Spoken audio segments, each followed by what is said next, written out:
right, guys, welcome back to week 2 of Stand Your Ground. I'm so excited for tonight and so glad that each of you are joining us. Last week, we talked about the Kalam cosmological argument and determined scientifically that the universe is not eternal. Instead, we saw that the existence of a powerful and eternal God who created the universe is the best way to explain the universe that we live in. Now, today, we will be talking about something that I think is super cool. We're talking about the fine-tuning of the universe. You ready? Let's jump in. Now, when we talk about fine-tuning, it's helpful to think of a baking recipe. You need very specific amounts of sugar, flour, vanilla, eggs, and stuff like that in order to bake a cake, right?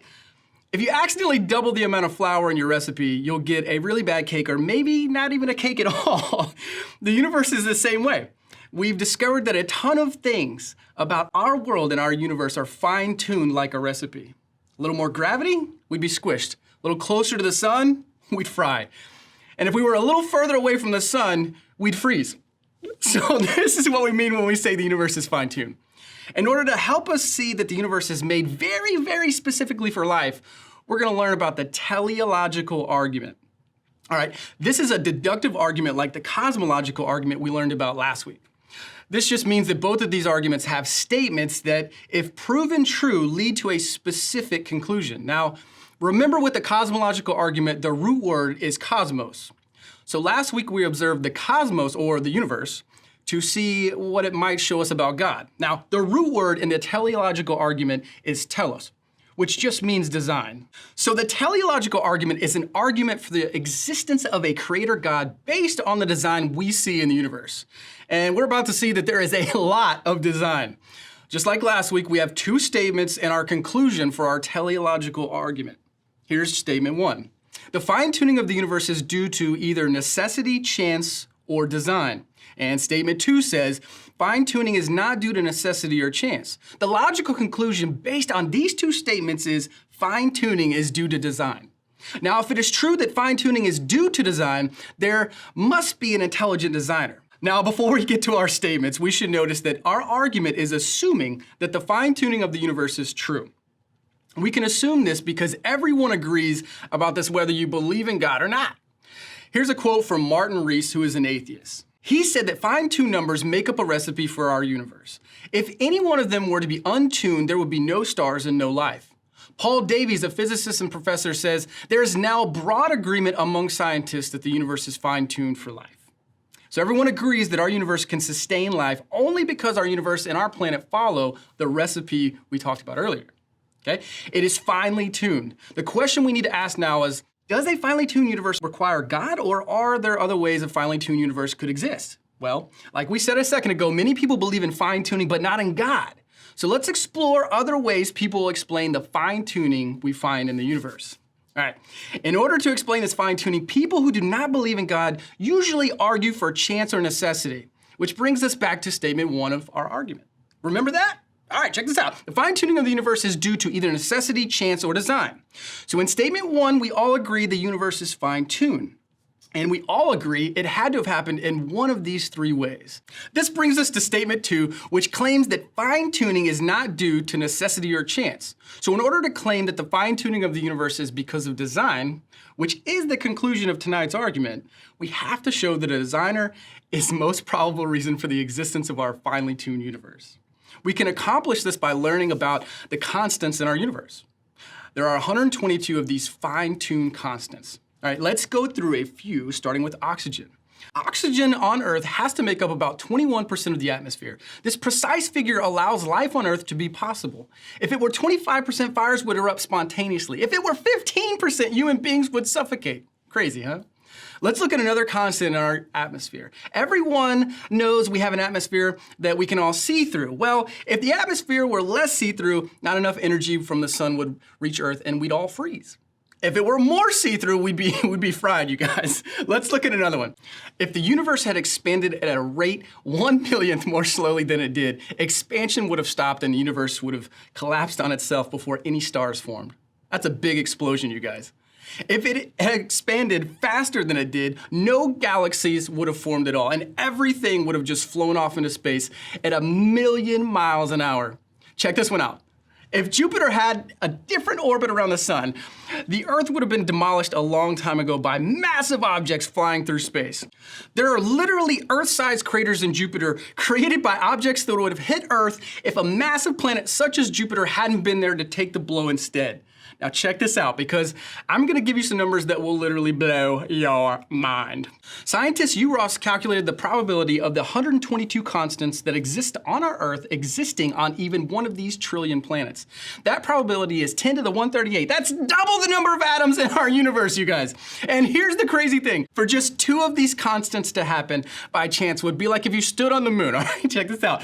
Put on a blindfold and you had a dart in your hand. At the end of this dart is a point the size of an atom, you guys. Now, all you have to do while blindfolded is hit a target on Earth, also the size of an atom, 67 billion times in a row without missing. That would be the odds of just 2 of these constants existing in a universe.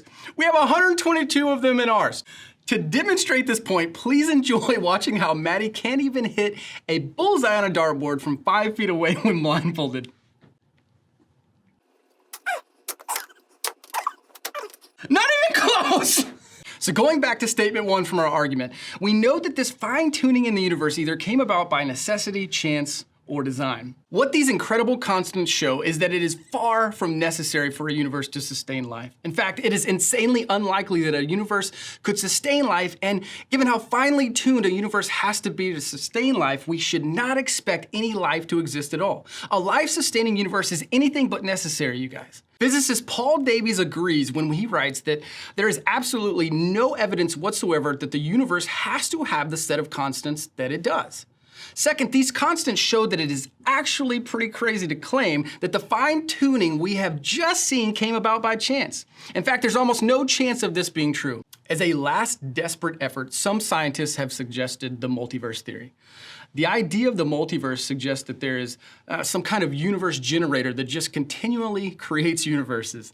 People who support this idea claim that eventually a universe as finely tuned as ours would just pop out if enough universes were generated. But you guys, not only do we have zero evidence for the existence of a multiverse or a multiverse generator, but this idea also just backs up the problem, because this universe generator would also have to be finely tuned in order to function as people imagine it would. Even prominent atheist scientists such as Richard Dawkins agree that this is not a good explanation for the fine-tuning of our universe. All right, check this out. Long story short, it's almost impossible for a planet to support life-sustaining conditions unless there was a designer. So here's what I'm suggesting tonight, guys. It actually takes way more faith to believe that our universe came about by necessity or chance than it does to believe that it came about by design. In other words, atheists need to have way more faith than we do as Christians, because they believe that something virtually impossible actually happened. All right? So what we have seen tonight is that statements 1 and 2 of the teleological argument are, in fact, true. This not only agrees with what we saw last week, but it builds on it in some pretty cool ways. Last week, we discovered that there is an eternal and powerful being outside of space, time, and matter who created the universe. That's pretty cool, right? What we have learned tonight is that this being is also deeply personal and seems to have created our universe specifically with the survival of human life in mind. This personal God knows what we need and created a world that we could thrive in. The fine-tuning in the universe proves this beyond the reasonable doubt.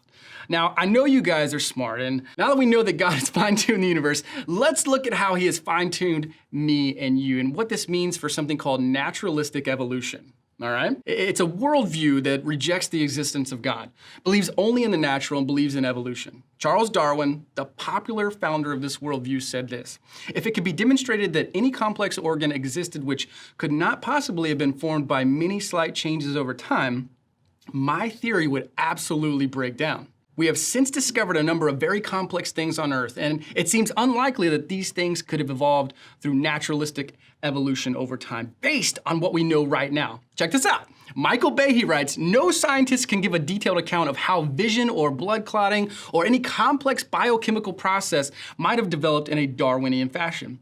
This raises some serious questions for naturalistic evolution. Take, for instance, the idea of irreducible complexity. This is so much fun!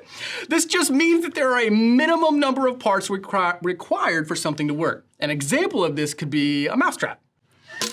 Ah!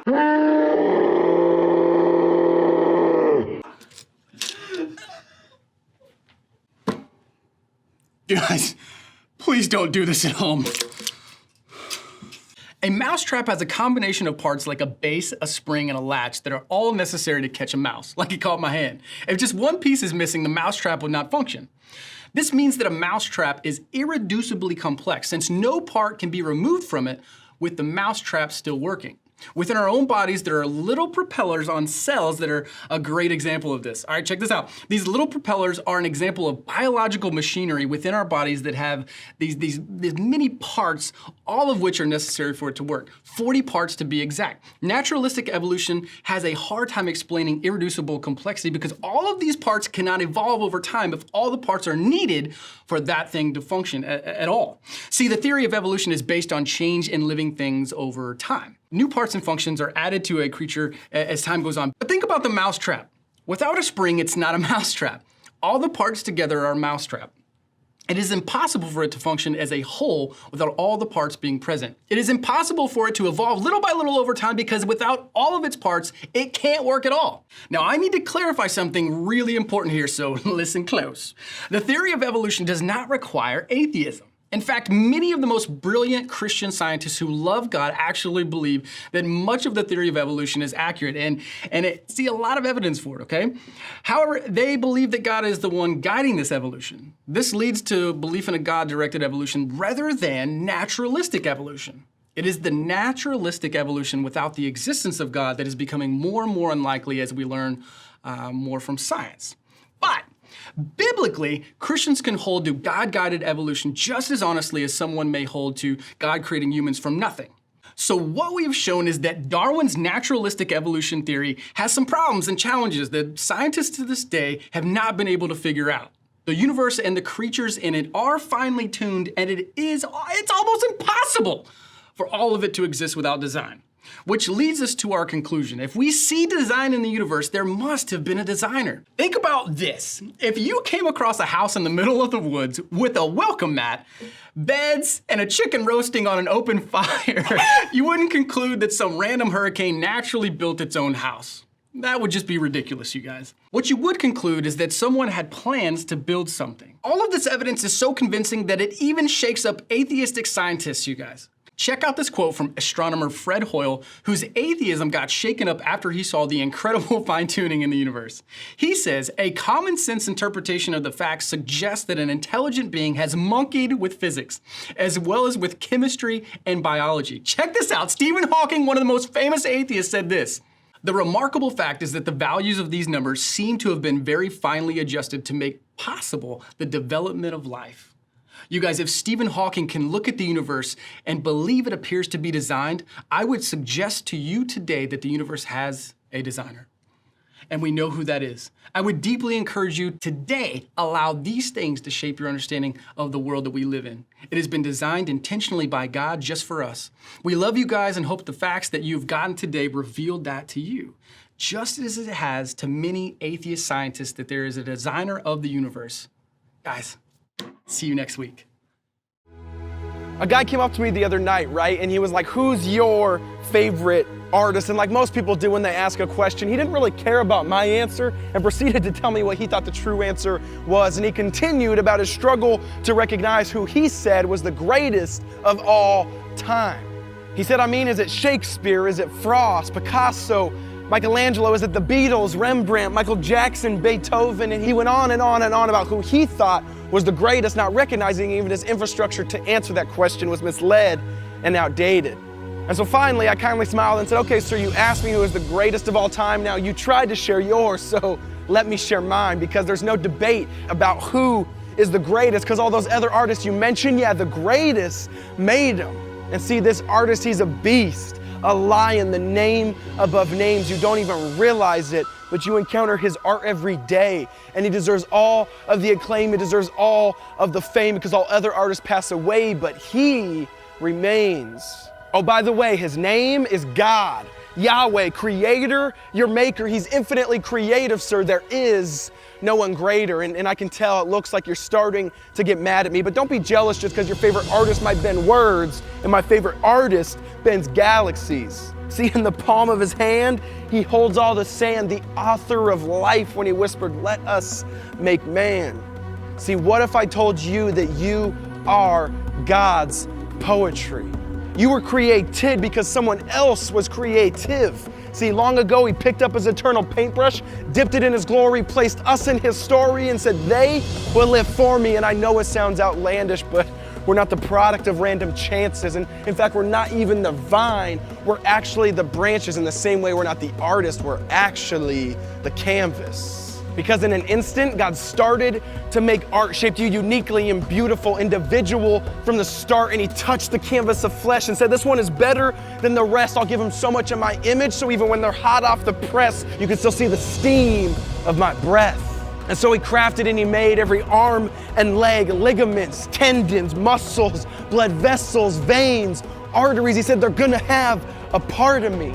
And about that time, the guy butted back in and said, that sounds good and all, but I'm wretched and filthy. God won't use me, will he? And I said, see, that's what's awesome about God. No matter what we've done, he can still use us. Even though other artists, once they have broken equipment, they start to make excuses, God instead doesn't refuse us, and neither does he accuse us. He redeems us in Jesus, promises never to lose us. So stop saying that you're dirt. Stop saying you're scum of the earth. You ought to be careful about how you talk about someone else's work. Because if we've trusted in Jesus, we can stop saying we're filthy. I mean, all that is anyways is just pride clothed in false humility. I mean, if we only believed that we're truthfully created in his likeness, then we'd stop saying we're wretched, filthy, shameful, guilty, but instead knowing if we've trusted Jesus, we're righteous. I mean, don't you see we're drawn to repentance because of his kindness? So how dare you call yourself worthless when he says you're priceless? But see, the best part is since God is ultimately for God, he'll get glory out of you, whether you like it or not, because even temple ruins point to an architect, even if the temple is shot. And all I'm saying is that he's behind it all. So why do we insist on giving him no credit at all? I mean, he's the one that gave Van Gogh the imagination that changed the face of painting. Tell me, who else is responsible for Mozart being able to compose at age 5 without formal training? See, he made the fingers that Beethoven used to make art on the keys. For Pete's sake, he made Stevie Wonder, one of the best musicians of our time, and he couldn't even see. And that's why, in the same way that our lives are borrowed time, this poem is borrowed lines, because the most ridiculous statement we could ever say is that this poem is mine, because we're not self-sustaining. No, we're not self-creating. Technically, nothing we do is original. We're just imitating, and that's not a diss. All I'm trying to say is this: even our own creativity is nothing more than an outflow of his. And so I'll end with this. You know that quote about giving credit where credit is due? Well, if that's true, it's about time we give God his rightful credit too, because he's a God in the business of making old things new. And here's the truth: he's not through with making a masterpiece of you.